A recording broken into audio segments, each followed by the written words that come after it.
All right, let's go ahead and jump in here to Justin's fantasy football risers after week one of the preseason. So he is our resident fantasy football expert.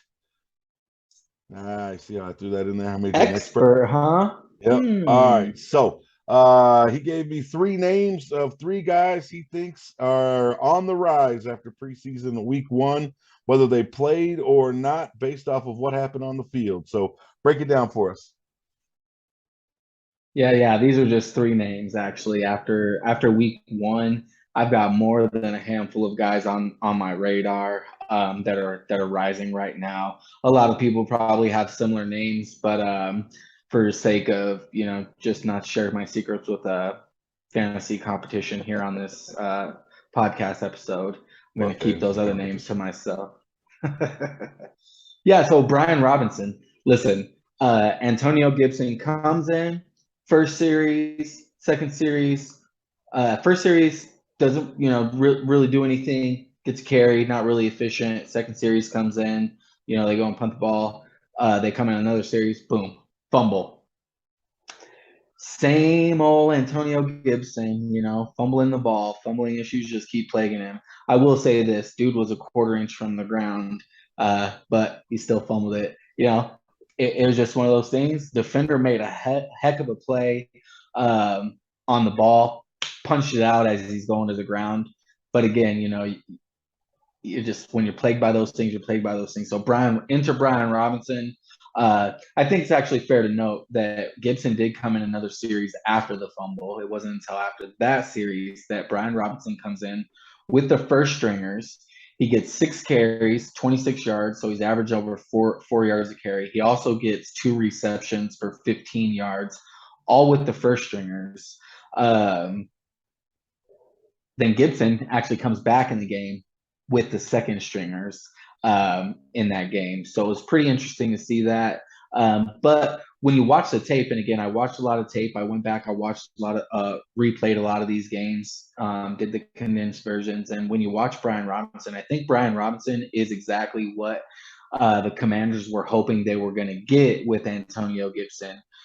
Someone who can just hit the hole, take every inch of grass that he can get moving forward.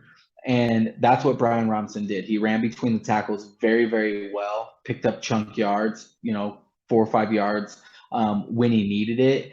And that's the difference. And of course, he held on to the ball. So we'll see how that goes. And being is that he comes from Alabama. Alabama has a pretty good history of developing some good running backs. Of course, Derrick Henry, Josh Jacobs. He was actually their second string running back Mark when he Ingram. got drafted. Mark Ingram. There you go. That's another one. So I believe that Brian Robinson's going to come in. It may take a little bit of time, but he's certainly rising right now. It's worth watching. You want to put him on your watch list, definitely. He has taken first team reps since, not all first team reps, but he has taken reps with the first team. And Antonio Gibson, has been spotted taking reps with special teams. So that doesn't really bode well for him. Now, my guy, we were talking about Green Bay receivers a little bit earlier, and how they're going to impact Rodgers or not impact Rodgers in the Packers this year. Well, Romeo Dobbs, I guess I always want to say Dubes, and I think someone I'm gonna hit him up on Twitter and see if I can get his real name. Everybody, But everybody I'll go on with TV is Dobbs because calling him everyone says Dobbs. Dobbs. Yeah. Yeah, so I'm gonna call him Dobbs for now, but I'm gonna see if I can get an answer on Twitter.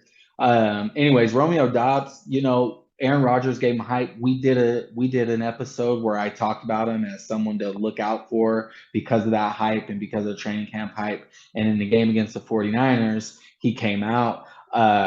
He got 7 targets. He had 3 receptions, 45 receiving yards, and a touchdown. And actually, he got open plenty of times. I went back and rewatched. You and I watched the game live, and then I actually went back and rewatched. And a couple plays before his touchdown, he got open. He shook the defender. The ball was just overthrown, so he could have easily had a touchdown before the one he caught. So he was crisp, ran his routes well. There was some news out of Green Bay's camp, with Rodgers saying the young receivers need to stop dropping balls. Dobbs being one of those receivers, but reports thereafter came out saying that the receivers responded. They all said, they're just taking it in stride. They know Rodgers just wants them to get better. I think Dobbs is going to have a much, much better season than people think. Watson still, he just barely getting back into practice, was deemed healthy. And the fact that Dobbs was, it was a point of emphasis to make him a part of the game plan. I think that's going to carry over into the season. So he's a guy on my watch list. He's rising real, real fast. He's actually rising faster than a lot of these guys. I got Damian Pierce. Anyone who's in fantasy knows that this guy's rising. He's trending right now.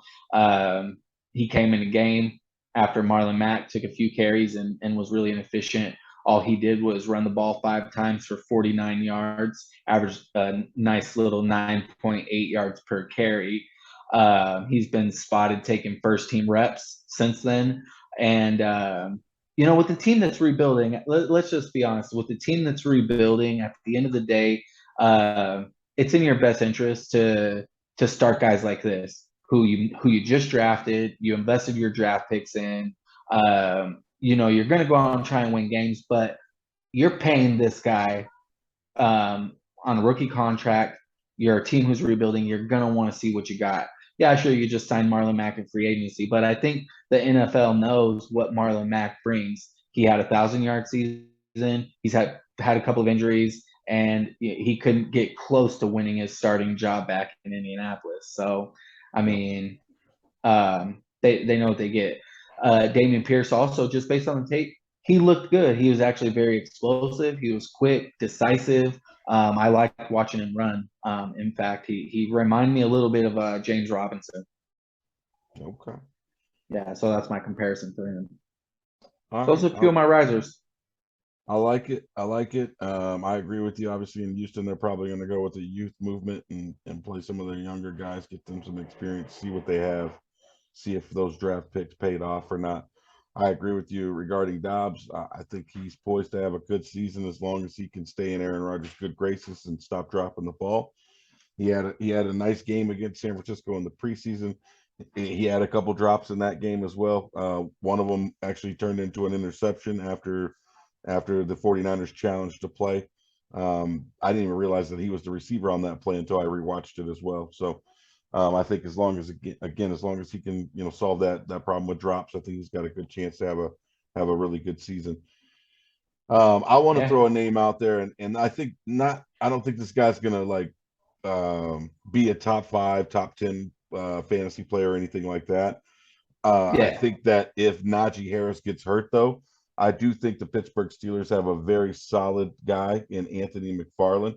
I watched their game last week as well, and he looked really good when he was out there. I know, again, obviously it's preseason, so you can't put too much into it.